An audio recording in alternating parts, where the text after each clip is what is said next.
উপেন্দ্ৰনাথ ব্ৰহ্মই এটা নিপীড়িত নিষ্পেষিত জাতিৰ কল্যাণৰ হকে কাম কৰিছে। বড়ো জাতিৰ মাজত বৌদ্ধ আছিলে, বীৰ্য আছিলে, ভাষা আছিলে, সংস্কৃতি আছিলে আৰু সকলো ফালৰ পৰা আগবাঢ়ি যাবলৈ তেখেতসকলৰ ক্ষমতা আছিল।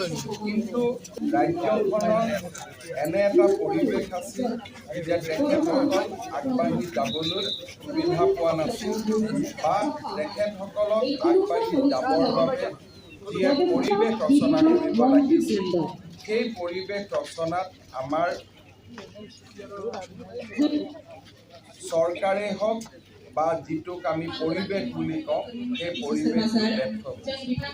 তেখেতে অন্যায়ৰ বিৰুদ্ধে মাত মাতিছিল, ন্যায়ৰ হকে সংগ্ৰাম কৰিছিল আৰু সততা আৰু সাহসেৰে সৈতে বড়ো জাতিৰ কল্যাণৰ বাবে কাম কৰিছিল।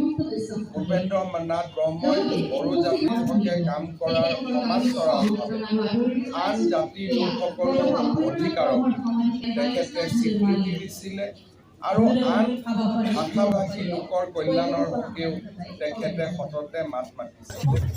আজি অসম চৰকাৰে সিদ্ধান্ত লৈছে যে বড'ফ উপেন্দ্ৰনাথ ব্ৰহ্মৰ জন্মদিনটো অৰ্থাৎ 31 মাৰ্চ তাৰিখটো আমি অসমত সদায়ে ছাত্ৰ দিৱস হিচাপে পালন কৰিম। ই নিখিল বড়ো ছাত্ৰ সন্থাৰ এটা দীৰ্ঘদিনৰ দাবী আছিলে, তাক আজি মই আনুষ্ঠানিকভাৱে পূৰণ কৰিবলৈ পাই গৌৰৱ অনুভৱ। আজি অসমৰ মুখ্যমন্ত্ৰী হিচাপে মোৰ কেবিনেটৰ নেতৃত্বৰ সৈতে বড'ফ উপেন্দ্ৰনাথ ব্ৰহ্মৰ সমাধিলৈ আহি মই অত্যন্ত বিনম্ৰ অনুভৱ কৰিছোঁ আৰু তেখেতৰ পৰা অসমৰ কল্যাণৰ হকে তেখেতৰ পূৰ্ণ আত্মাৰ পৰা আশীৰ্বাদ দিছোঁ। চেষ্টা কৰা হৈছে। আপুনি গোটেই দেশৰ কাৰণে এটা কনচেপ্টৰ কথা কৈছিলে আৰু সেইটো ষ্টেটৰ ভিতৰত কাৰ্যকৰী কৰিছে। আজি আকৌ কোকৰাঝাৰত কেবিনেট। আমি অসম চৰকাৰে অসমৰ বিভিন্ন জিলাত কেবিনেট অনুষ্ঠিত কৰি আহিছোঁ। সময়ত দেখা যায় যে এজন কেবিনেট মন্ত্ৰী 5 বছৰ হৈ যায়, কিন্তু তেখেতে বহুত জিলা ভ্ৰমণে কৰিব পাৰে।